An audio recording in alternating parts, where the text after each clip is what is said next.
Yo, right here in the small box. Let's lock in. So as you can see, we got Rob Markman in front of us. Congratulations on 50K subs. That's a milestone. That's a heavy milestone, bro. But keep going. Keep doing what you got to do. You here for the culture. You're here for the people. Do what you need to do and be outstanding at it. All right? Now over here at the Flexing My Network, we're going to do the same thing. You know, but we're going to show up and represent for Toronto and Canada. So let's keep the conversation going and get to this, all right? Let's go ahead and get started, shall we? Yo, you, right here in the small box, Welcome back to Flex Mob Reactions, only on the Flexing My Network. I'm Flex. Welcome back to this channel. Yeah, we ain't done. We're going to keep going with this one right here, I'll tell you that. I'm not letting my foot up. No, sir. You know when you drop like a $5 bill or a $10 bill on the ground and you just step on it? Yeah, that's what I am right now. I'm stepping on that shit. Anyway, look, enough of me yapping. Let's keep going. Let's get into this. The title, Adin Ross Problem, How Rappers Made Him Comfortable. Let's get started. Like, comment, share, subscribe. Let me know what you think about the video. Drop a comment down below. Let me know what you think about the reaction. Hit that notification bell so you get notified when I drop my videos or when I'm live, like right now. And let's get started. Hey, yo, what up? Welcome back. This is not a podcast. It's just my thoughts with Rob Markman. We've been talking a lot about Adin Ross this week. Firstly, based off of his nasty, derogatory, just indefensible, just despicable comments around Doechii. It all happened after Doechii dropped her Girl Get Up song. But truthfully, Adin has been nasty and just saying, calling Doechii all out her name for some time now, right? And now he has a diss song. We knew it was coming. We talked about it in a video earlier this week that on stream they recorded the diss song, but now they dropped the video. He has a diss song. It's Tekashi 6ix9ine and another streamer by the name of Cuff'em and Adin Ross. And in the song, once again, Adin is calling Doechii all types of bitch, which is crazy, and calling her dirty, which is crazy, because I mean, you don't talk to no woman like that. Who raised this boy? Who raised this boy? Because clearly he doesn't know nothing about no family values or family matters, but then you want to stand beside Drake. But you know, let me stop, bro. But be as a white man, you don't talk to no black woman like that. Talk about it. You know, that's just how it goes. You know, I don't know no other way around it. I can't. I don't know what else to say around that. The song's called Bacon. This is also Fulio, Lil TJ, Doechii, a bunch of Atlanta rappers. Rapper and media figure, media personality, Glasses Malone took a strong exception to this week, and he's been standing on it. He blames not only Adin, but the people around him, and specifically the black men around him who allow him to go on and do things and say things like this unchecked. Glasses says he's going to handle it, and he's going to hold these men accountable. Not only that, in the news, Adin was also named in the lawsuit against Stake, a civil lawsuit against Stake, Drake, Adin Ross, George Nguyen, a.k.a. Grand Wizard, Chat, and Word. That's the guy who runs Academics TV account on Twitter. So that, and he's an Asian man, by the way, George Nguyen, and goes by the name Grand Wizard Chat. Start to show you that the types of people you're dealing with and the respect or the lack thereof Bro, the whole conglomerate is messy. Just think about the big figureheads within this friend group. Each of them have a following, but each of them stay on a theme of disgust. From when we found out who Grand Wizard Chat N-word is, bro, I was in disbelief. I'm like, this gotta be AI. I'm Tiff. This gotta be AI for real. But nah, that's really dude. Dude's Asian, but you talking crazy in the chat like for years, bro. For years he's been talking crazy. But like I said, when you got Adin Ross around Drake Academics, and then you gonna pull in Whack 100, talking about, oh, what's good, nephew, nigga. Man, let me stop.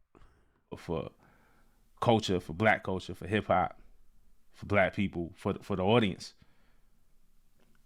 But you know, they command a large percent of the audience, right? Also in that lawsuit, the trio and Stake are being accused of funneling funds through Stake to purchase artificial streams for Drake on platforms like Spotify. We'll get to that later when there's more, as more comes out. If more comes out, we'll see where that one actually goes. But it's clear, it's actually been clear that Adin Ross is while entrenched in hip hop, doesn't stand for the culture. Benefits from it, doesn't stand for it. How do you benefit? He's exhibited, and I'm choosing my words carefully. Don't get frustrated. I'm choosing my words carefully because there's libel, there's slander, there's all types of things that is somebody who is independently operating. You have to be cautious. But he's exhibited racism. Does that make you a racist if it walks like a duck? Right? Quacks like a duck, right? What do they say? It's a duck. But let's just say he's exhibited racism. I don't think there is any doubt or deniability there. He's exhibited misogyny. He's exhibited homophobia. Take that word out of your vocabulary and say it for what it is. Let's keep it tall right now. I understand when it comes down to the business of everything, you're trying to protect your own brand while still standing up and speaking for something that is very crucial. But I'm going to tell you this right now. If you're going to stand, you got to stand all the way up. You got to stand up straight, not with the lean. You got to stand up straight, okay? Like, let's be real. And it's just asking the question, how did he get here? And how did he become so entrenched in hip-hop? And then that's what I want to talk about today. Give a little bit of the backstory. Yo, Black TV, bro. I appreciate you, bro. W Dono. Salute to Black TV. W Black TV, bro. Thank you, bro. I appreciate you. Thank you for real. And explore how it got to this point. Because I think understanding it helps us figure out how to maybe prevent other characters like this from taking up space in this thing that we love, man, and in our culture, amongst our people, amongst our conversation. So please subscribe, please like, please comment, please share, please put your alerts on, do all the things that could help this channel grow. I appreciate y'all. I appreciate the community that we're building. I want to have the conversation with y'all. So please have the conversation with me in the comments. I talk back. So how did he get so entrenched into hip hop? The short answer, in my opinion, is it stems from this extreme culture that, in this digital age is super extreme. It's popular, so it must be good. All exposure is good exposure. We determine our taste of music based off of how many plays something got. Oh man, you ain't even get 1 million plays. It can't be good. It got 10 billion plays. This is the greatest song ever. Or just popularity. This person has this many followers. This streamer had this many streams. It must be good. And so my short answer is it stems from that extreme culture. And popularity is always dictated. I want to say this, though, because I completely agree with Rob Markman, but I want to give it a name. I don't usually give things a name, but for once I want to give it a name. I feel like this era of music that we're trying to leave is the number culture that everybody that is not understanding of this thing loves to use. They love to use the numbers to dictate whether this is good or bad. And the fact that they have the consumers talking about how the numbers matter more than the art form just shows that they had a certain plan to kind of twist and condition the consumer to worry more about numbers that they can't even add up than the music that they can easily listen to. And then you got to consider who's sitting in those chairs.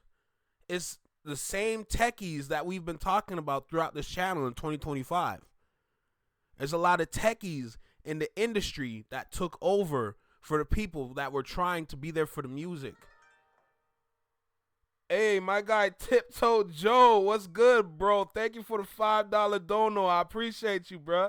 W Tiptoe for sure. My guy.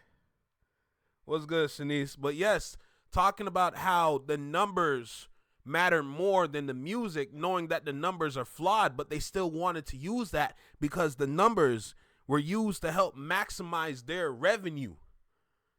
That's how they wanted it to all work. That's the whole ecosystem. That's their algorithm. Right? So at that point, looking at Adin Ross and how he started just playing 2K like a regular dude, And then all of a sudden, I don't know, I think it was Bronny James, if I'm correct. As soon as he got the Bronny James cosign, and then LeBron James hopped on the mic to say what up, it was the stars for him. So from that moment, it's like, here come all the rappers now. Here come all the people. Here come all the celebrities. They want to pull up to a stream. You know, they want to pull up and say hi. They want to sit back and play games. Salute to Black TV for the subscription. I appreciate you, bro. But yes, that's how this all started. All right, simply from 2K. Then he got a cosign from a celebrity. Now I want to bring out more people, bring in more followers. Now his number is growing. It's growing to the point where this number looks interesting, and his fan base looks more interesting. Now that he has thousands and thousands of people watching his live stream, now a lot of the big CEOs or the big companies out there are looking at him and be like, we can use this. And from that moment, here we are today. Stuff and culture. For sure, I'm not saying that, but it's extreme in the digital age when all the numbers are right in front of our face and the numbers are easily manipulated. But the short answer is he becomes so entrenched in hip hop. It stems from it's popular, so it must be good. Adin's 25 years old, started out as a gamer on Twitch, started out playing NBA 2K and Grand Theft Auto. In 2020, he got cool with Bronny James. They would stream together and bet on 2K together. You know, you start to see how this happens, right? 2K, a gamer, a streamer, Bronny James is who he is, right? Headed towards the NBA like a phenom, and all eyes on him. But, you know, he plays video games too, and so they connect. And you connect on basketball and video games, and you kind of see how that happens.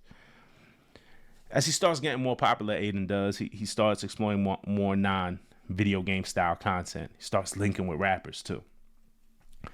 T Grizzly appeared on his stream, and if you know T Grizzly is a big gamer, particularly Grand Theft Auto, and has his own servers and stuff like that. So, you know, you kind of see, oh, okay, T Grizzly is linking, no harm, no foul. He's linking with this white kid, this streamer, this gamer streamer.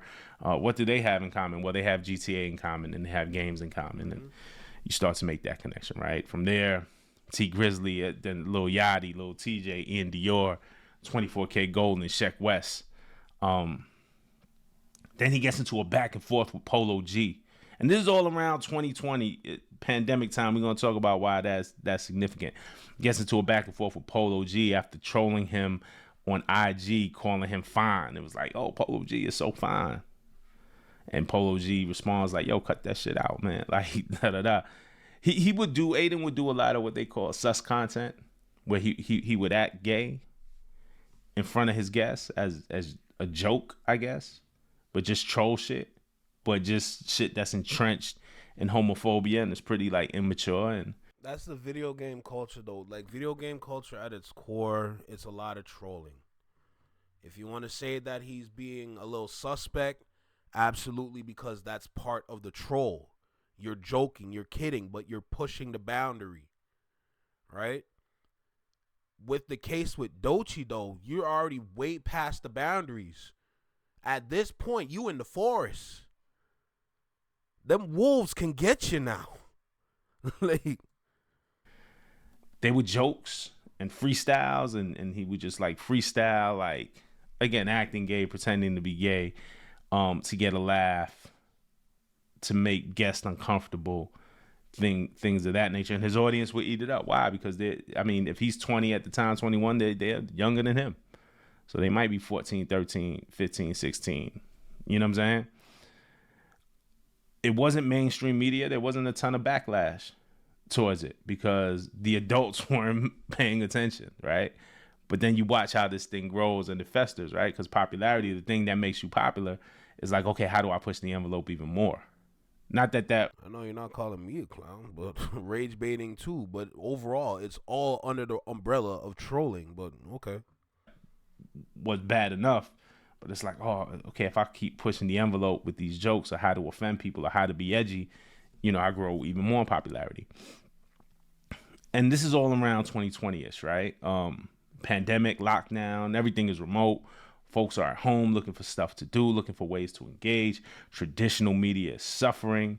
Streaming is taking off, right? Streaming culture, Twitch streams and all of that. Rappers still want to promote their stuff, right? And again, you know, look, this is coming from somebody, you know, I'm at Genius.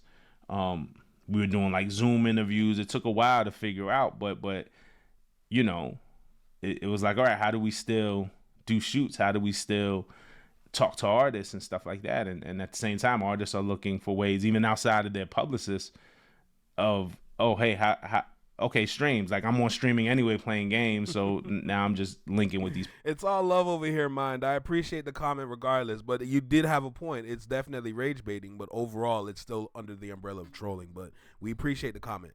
Popular streamers, right? So you can see how it happens, but also rappers are looking for a way to promote their music and promote themselves. And a lot of the traditional media spots were losing money, losing funding, people were losing jobs, opportunities were becoming less, and streaming felt like a really good way, and was a really good way to get your message out. It still is, and get your celebrity up, especially when these streamers were becoming, you know, celebrities themselves. In an interview with Adam 22, Adin Ross said about having rappers on his stream, he said, I eat off of it, but they do too. If a rapper's that's not on, if somebody's like not on like they used to be, and they come onto my shit, which is hot right now, right before they drop a single or a project, it's perfect promotion. So he's eating off of it because he's monetizing off of it. But the reality behind that, because he does have a point where it's a win-win situation, but now you got to weigh who's winning more in this situation. Is the rapper that already has the celebrity and status and the catalog for their fan base, or is it a kid in his bedroom with a TV, a game console, and a controller with a camera running and a community of individuals that's following him? The rapper is definitely winning, but Adin Ross is winning way more than the rapper, because everyone's looking at Adin Ross like, oh, he's really that dude. How the hell you link with Tory Lanez? Not realizing the manager has an email, and you can just email the manager and ask them if they want to get this certain artist over on their platform. But, you know, a lot of people don't know that. it's promotion, too. It's promotion for the artist. But Ross was promoting himself, too. Adin Ross was promoting himself because, like, for example, his beef with Polo G, or his interaction with rappers in general, he now becomes the subject of a lot of these Yo, Black TV, I'm with it, bro. hip hop meme pages. Y'all see them if y'all are on like Twitter and Instagram, right? Like at rapmusic, at rapfans, at rapnews. It's all kind of these generic at raps, these sites that you could easily search like SEO.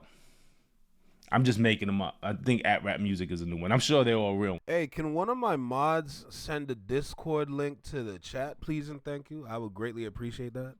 Ones, because they're all taken.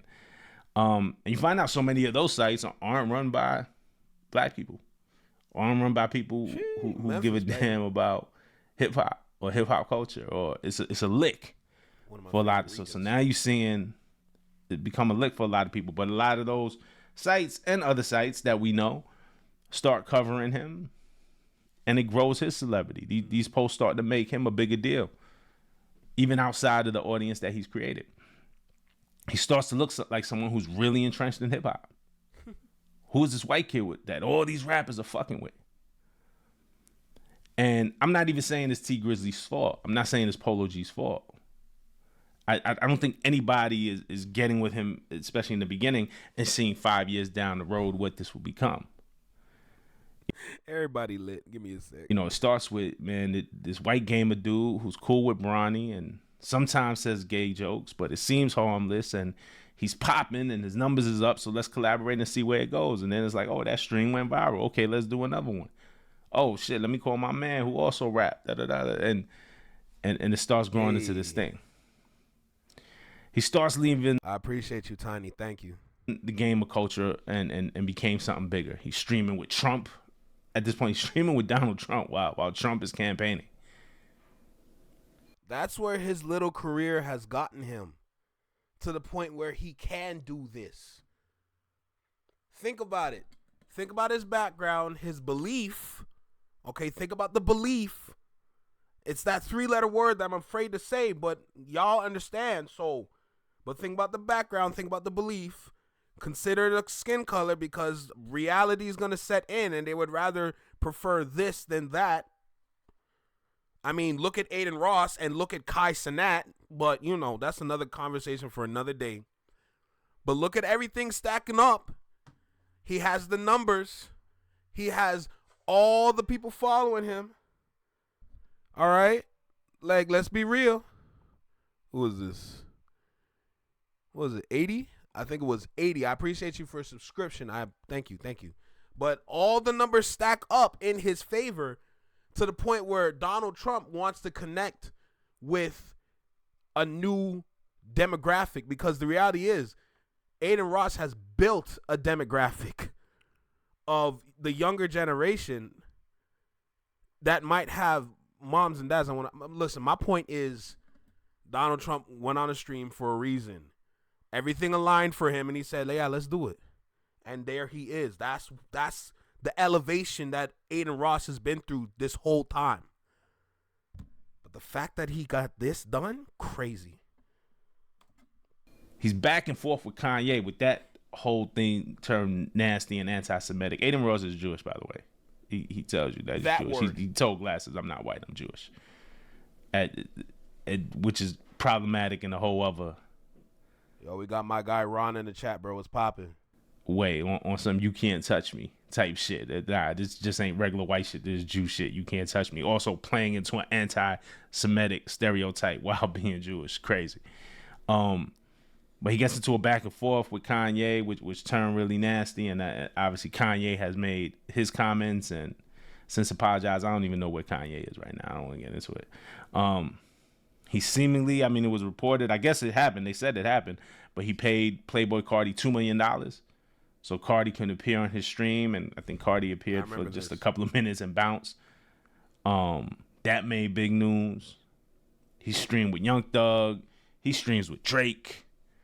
I remember last year he was streaming with Drake around Christmas, and on his stream he said that hip hop was dead. This is Adin Ross said, man, hip hop is dead. This was like in reaction to the battle, because in all of this you're also weighing in on, you know, I'm on this channel talking about the battle. Wayno's on his channel talking about the battle. You know, Curtis King and the Company Man are talking about the battle. Joe Budden is talking about the battle. The Breakfast Club is talking about the battle. Ebro and Rosenberg, but these are all people and me. Okay, I was talking about the battle too. Let's make that clear. The culture are heavily invested into the culture of hip hop, but also very, very also black culture or like. The whole thing, you know what I'm saying? I was about to go somewhere else with it, but that's just going to complicate the whole thing. But what I'm saying is these are people within the culture, myself included, who we could weigh in on things like this. You know what I'm saying? And he could weigh on it too. Adin Ross could weigh on it too, but it just hit different when it comes from the outside looking in. It's like when People Magazine start writing about Kendrick versus Drake. Like, we don't care what People Magazine got to say about that. Like, you know. Tell us about what's going on with Britney Spears and Taylor Swift and Travis Kelce. Like, you know what I'm saying? Like, that's not culture to us. So that's what I'm saying. But so he's streaming with Drake around Christmas, and you know, it was almost a reaction to, oh, what a year we've had, and you know, he tells Drake, he says, man, you know, man, hip hop is dead. And I made a video reacting to that, to those that remember, because my position then was like, man, and Drake says something like, nah, I could never die. It's just in a weird space right now. That was Drake's reaction. And I made a video speaking about Adin and say, man, you can't declare hip hop dead. You can't. You ain't put in nothing to build this. Who are you to declare it dead? You're a spectator. You know what I'm saying? It's different. And I don't believe that hip hop is dead. But if Joe Budden said it, let's just say, and I'm not putting that on Joe, but just using Joe as an example, I still wouldn't agree with it. But Joe's put enough into this to have his opinion. I remember when Nas said it. I remember when Nas said hip hop was dead. As a fan, I was upset about it. Ah, man, how you gonna declare this shit dead? Man, this shit ain't dead. Like, what? Bro, every time someone said hip hop is dead, it proceeds to die after.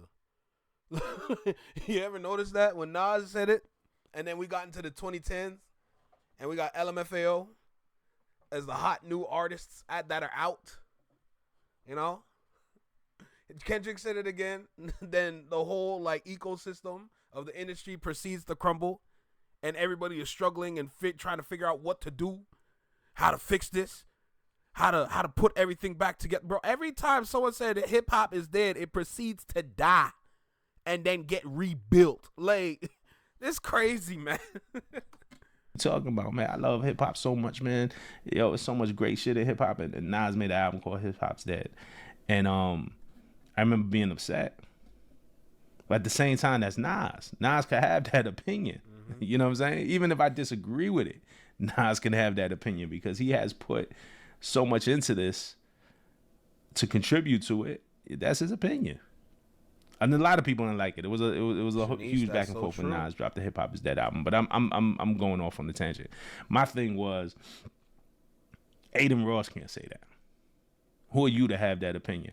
And it was funny because I seen certain streamers defend him against me, take exception to what I said and defend him. It's pretty funny to me. Like, we see where we are now, right? But Adin Ross, he's also platformed Nick Fuentes, who, again, and I'm saying this, I'm independent, so there's libel, there's slander, there's all this thing. So you got to read between the lines when I talk. He's platformed Nick Fuentes, who to me comes off as a white supremacist. To many of us comes off as a white supremacist. Though Nick personally rejects that term, and he calls himself a race realist, and he calls himself a Christian nationalist. In other words, BS. But he spews some pretty hateful things towards black people, towards people of color. But I digress. So Adin has platformed Nick Fuentes. Recently, Adin Ross encouraged Los Angeles Rams wide receiver Puka Nacua. This was a nasty story. So with Puka Nacua, Adin Ross pretty much peer pressured him into doing an anti-Semitic pose on his live stream without him knowing.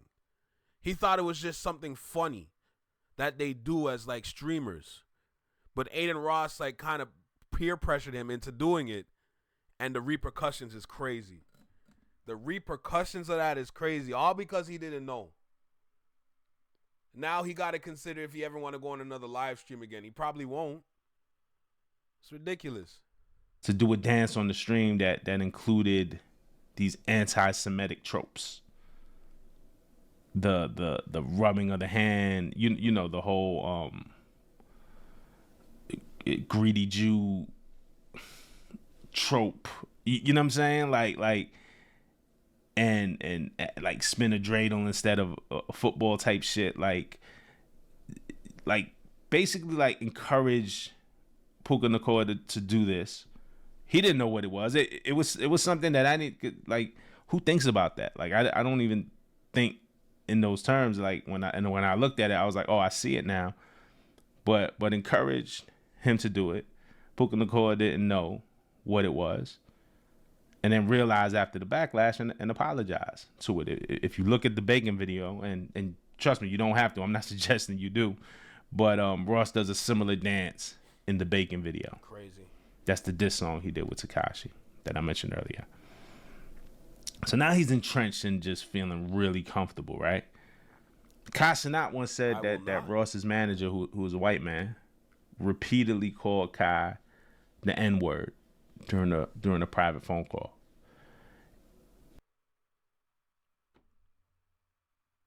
You see why I stand up for Kai Cenat? Kai Cenat, I see, he's just an individual that hasn't been given the opportunity, or not necessarily given the opportunity. He just hasn't learned much of the culture. He's been streaming like since he was a kid. So because he's locked in on streaming, it limits him learning certain things, which is why you have a moment where he walks by Wale and don't remember him, because you got to consider when he was born. You know? Maybe he was listening to a completely different sound around that time and then had no idea who Wale was. And now he's streaming, trying to build himself up to the point where he's doing mafia-thons in mansions with Tony Hawk and a half pipe in the backyard. Oh, nah. He locked in on something completely different. But you see why I'm going to stand up for Kai, especially when they're making fun of his mental health? I'm going to stand up for Kai for sure, bro. We got to protect the future. Kai's not in them of the future. They just need guidance. And Kai started distancing himself. He also said that, Adin Ross's community doesn't really fuck with Kai. And the feeling is that, those chats get pretty dicey. They get some racist comments. Hey, Stormy, I'm not going to sit here and say you're wrong. Like, yes, I agree with you. But sometimes it's going to take a little guidance. The same way how it takes a village to raise I'm just saying that's how I see it. That's all I'm saying. That's how I'm seeing it. I'm not telling you how to see it. That's my personal way of seeing it. So that's all it is. It's in those chats. And then how do you police that? As somebody who is on camera, you're responsible for that. For what goes on in your chat. You can't all the way control it, but now you got to get yourself some good moderators. You got to get you just can't let that go unchecked. You can't same thing with y'all. When I speak with y'all in the comments, I'm like, hey man, like we could debate, we could disagree, man. Like, don't be disrespectful. So you kind of encourage the audience that you build around you is encouraged by the content that you create. Mm-hmm. Kai said that he felt uncomfortable, and Kai has distanced himself from Adin Ross. In May, after the video of Doechii went viral, she was preparing for the Met Gala, and her team, she was screaming for like umbrellas, so like paparazzi couldn't see her outfit before she was ready to reveal it. It was a tense situation. It was about maybe a 30-second video, maybe. And people made their own judgments about who Doechii is and how she treats her team based off of that one video. Adin was feeling like he was taking up for Doechii's team or defending Doechii's team. Meanwhile, Doechii's team, nobody had anything bad to say about the moment or anything. Mm-hmm. There was no complaints from them, but Adin, in under the guise of taking up for her team, called her all types of bitch and industry plan and called her entitled and an unintelligent piece of shit. Every time I hear that boy throw them words out there, we all want to collectively throw it back at him. We just went through the whole timeline for his career where he was literally getting that entitlement, literally moving and acting like an itch. Literally sitting there like a piece of, you know what I'm saying? Like, everything he's saying about Doechii, those are the same words that can be used to describe how he's moving. So anytime I hear him say that, I'm like, bro, do you not even just realize that the same ish that you're spewing is literally about yourself?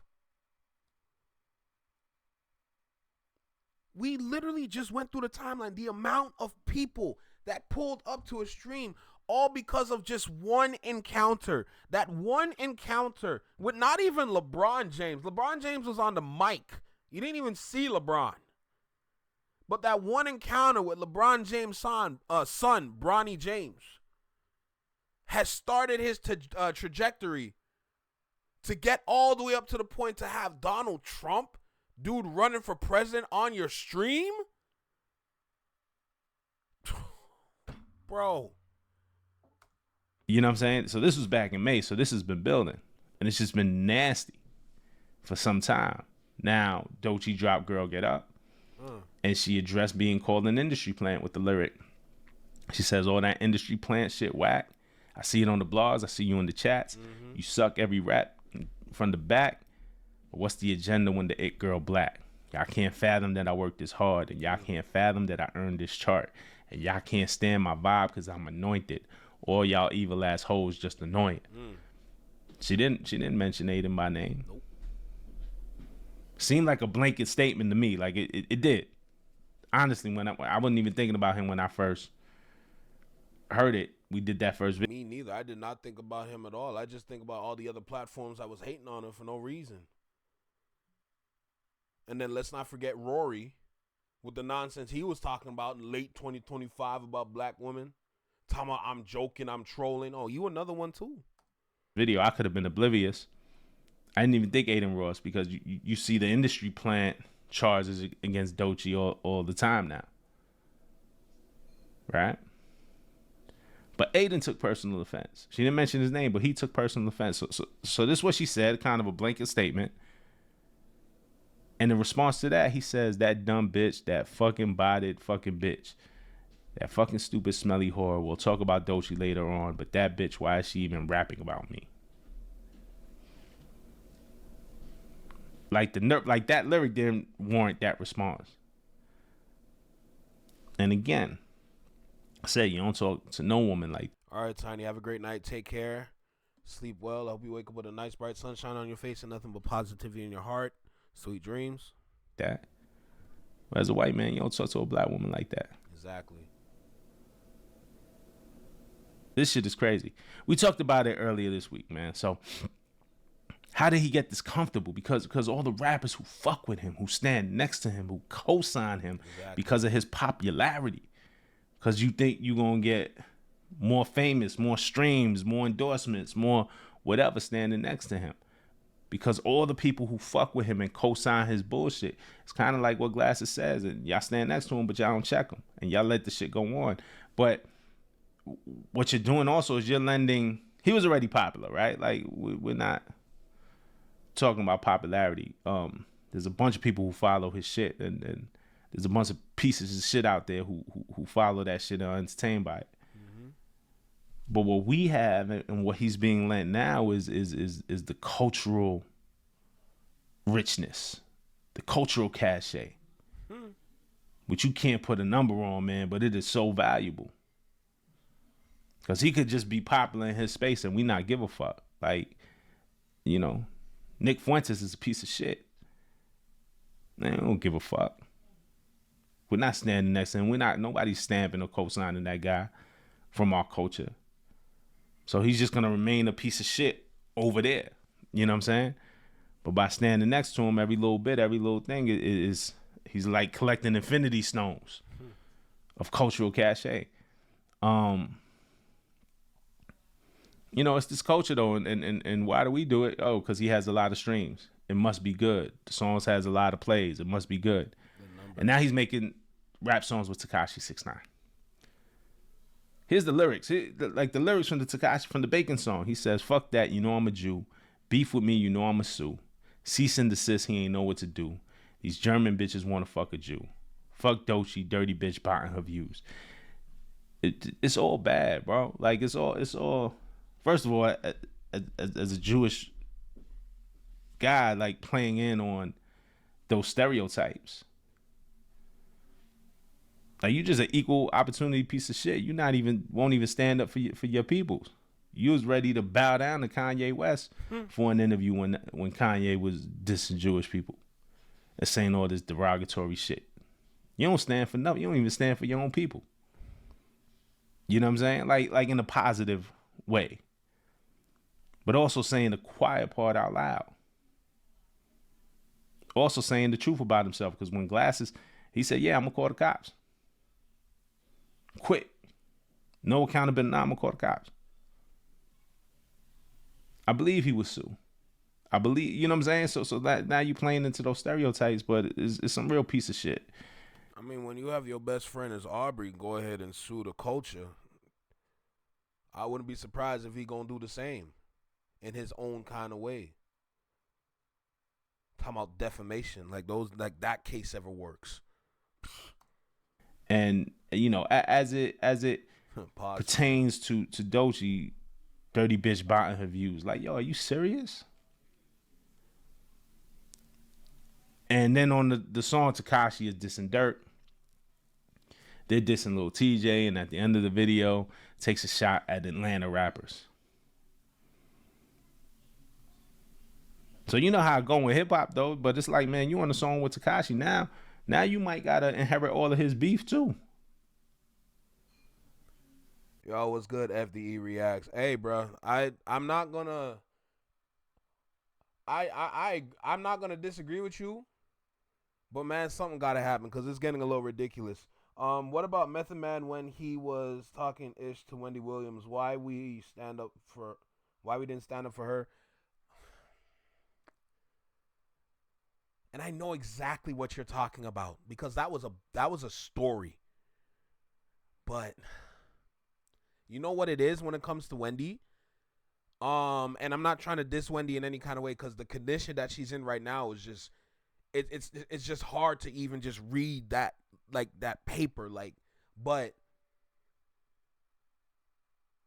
the way that she was moving back then, if I'm going to be super honest, it was messy before messy was like a real thing. Like, it's as if she's like the diva or the godfather of like messiness. Like, it was bad. And the way that all the messiness was stacking up in her pocket, like, for Method Man to go off like that, a lot of people felt that because their names were brought up in a lot of mess that she was talking about. Now, was she exposing people or just being messy? Who knows? But I remember that. That was, oh man. But you going, nah, what's man, good, I'm Tracy? just How a Jewish kid. I'm just a white kid. Nah, bro, you playing in it now. You playing in a dirty game. It's a nasty game. It's a dangerous game that he's playing. When Glasses Malone addressed it, Adin got on the phone, called Whack 100 and said, yo, Glasses is threatening me. So what was the play there? Were you going to pit these two black men against each other? Now you involving yourself in LA politics? Crazy. Let them get their hands dirty. But man, if you come to me, I'm calling the cops. Like, what game are you playing? And I don't believe nothing is going to happen between Whack and Glasses. But what the fuck? Who the fuck do you think you are? Who like to involve yourself in that? So what do we do? How do we stop this from happening, right? How do we gatekeep, so to say? In this digital age, I think it's impossible to stop somebody from going live. You can't stop somebody from going live and having an opinion anymore. Definitely. But we could stop giving them our power. As fans, we got to stop clicking. We got to stop streaming. We got to decrease the numbers. If you don't align with their content, don't engage with it. The flaw in your solution is the younger generation itself. For the people that are like older, for the people that have sense and knowledge, we have no we have no business engaging. I've never watched a single one of his streams. I only see clips. But it's the younger generation that loves the content. So telling the younger generation to stop engaging, I'm going to be real, that's unrealistic because there's more kids watching this grown kid. So how do you stop that flow? As rappers, and celebrities, we got to stop lending our celebrities to these guys who aren't really down for us. Hey, real ish, bro. Create, I do not disagree with you in any kind of way. For the people that know me, they already know that I stand 10 toes down for the black females. 100%. When we promote black excellence, we're also promoting black woman excellence, black men excellence, right? So I'm 10 toes with it. I'm completely right there with every single person in there, in this chat. So. And in the media, we got to call out the bullshit. We got to call out the bullshit. You got to call it out for what it is. Mm-hmm. Like, and I'm not talking about those posts that'll be like, oh, he beef with Polo G. Like, that shit increases the celebrity. Nah, call it out for what it is. Glasses is talking about some other shit. And I respect his position 1,000%. I just don't want to see Glasses put his freedom in jeopardy. And I reached out to him and I told him that. But I get him and I respect his position. Like, you know what I'm saying? He's just, his reality is way different. You know what I'm saying? So I get it. I understand it, man. I just want to see him continue to flourish. But those are just my thoughts, man. I know this was a long one, but it really, when I was thinking about this shit, I'm like, yo, how did we get here? How did we get to this point where this guy's larger than life and has so much sway over what goes on in the culture?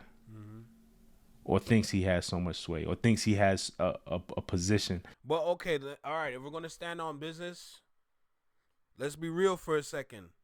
The culture's not perfect. And was there a moment where the culture was perfect? No. Are there opportunities for the culture to be perfect? No. Because there's no such thing as perfection. It's always, how do you correct the mistakes that were made in the past so this thing can be better than what it was before? So when I see comments like what Crate's making, it's simply because the culture was still evolving back then, because it didn't include everybody in a sense. Heck, culture still doesn't include everybody in a sense in 2026. The culture's not perfect, but we still need to maintain this because this is us right here. That just means a lot more of us need to show up for it so it can continue to grow and understand. So this thing can be outstanding. Forget great, it's to be outstanding. So that's what it is. To have a say, to talk about people in this manner, to just carry on the way that he does. It's cool, man. You can love hip hop. Man, you can love black culture, man. Amen. You can be a fan of it. But boy, like, respect the shit. Respect it. That's all that's all anybody ever asks, man. Respect the shit. But, you know, I think we're past that point now, but we'll see. Let me know what you think in the comments, man, and we'll talk about it, all right? Peace. Hey, yo, what up? Welcome back. This is not a RESPECT, bruh. Is it? God rest the dead. The original diva herself, Aretha Franklin. RESPECT. Simple. Respect. You got to respect this thing that we consider our home. For a lot of people, the culture's the home. You know?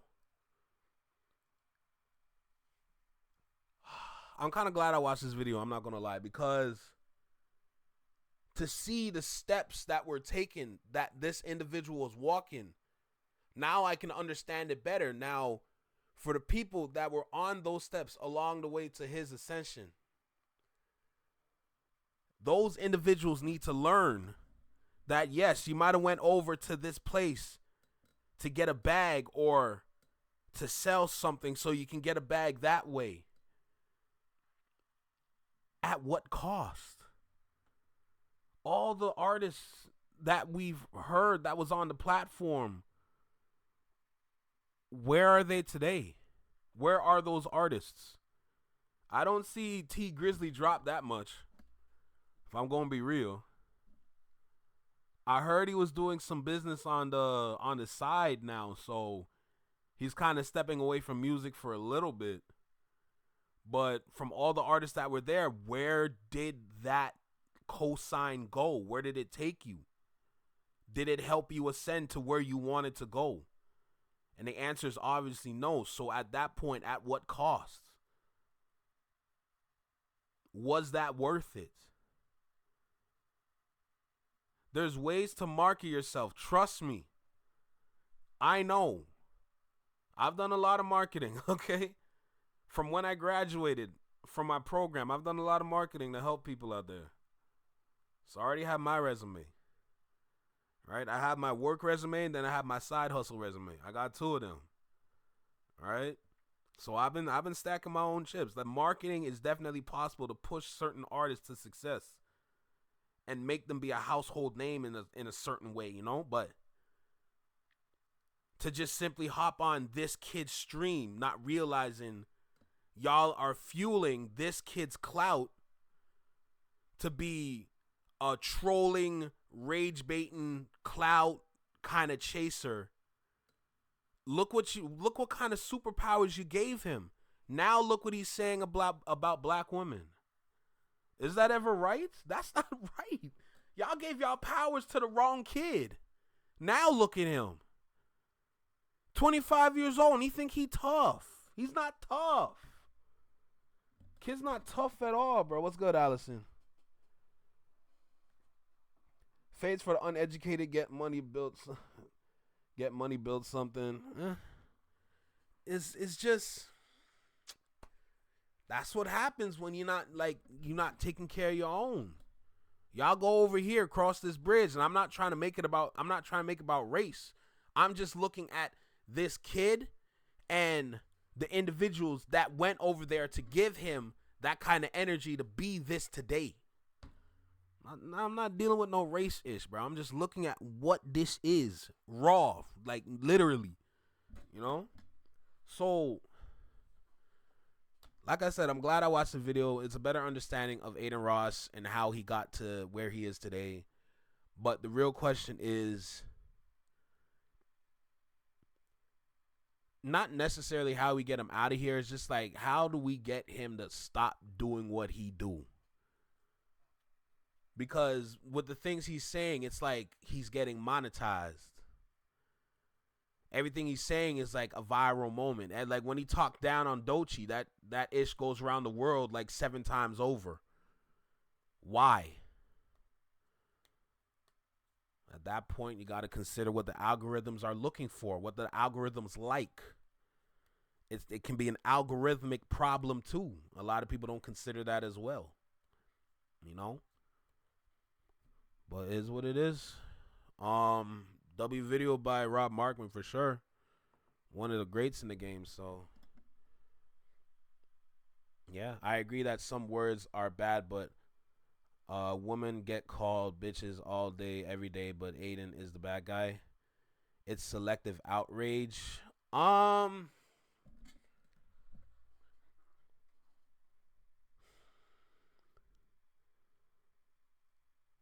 I see where you're going with your comment, but the one thing I gotta say is that I wouldn't say it's selective outrage. It's more about we've been allowing this to happen. It's not like at every moment where we're trying to defend it. It's more about like kind of like that the example that I was given where it's like you're looking past this thing to chase a bag of money, like the example I gave earlier. Y'all see it happen, but you're on a mission to get more money or to build this network or do this, do that. So you're going to see it. You're going to say, oh, this guy's lame as hell. And then you're going to keep moving. In this moment right now, I don't think it's selective outrage. I just simply think it's just people, like the culture is all collectively just fed up. Because this has been going on for a minute. So Bunny talks, BS walks. Yeah. So it is what it is, man. At this point, there's different ways to look at it for sure, but it's less about branching out and more about focusing on this thing. So I can appreciate the comments that are extending from this one idea, but in a moment like this, we need to focus on this. Because this can lead to a plethora of people that can continue to act like this person. That's where I'm at. I'm trying to narrow in. I'm not trying to branch out right now. We can branch out all day long, but I'm trying to narrow in on this one thing for real, you know? So that's me. Now, I'm not here to tell y'all what to do, but that's my own personal opinion. If you agree, that's great. If not, that's cool. That's it. But this was a great video for sure.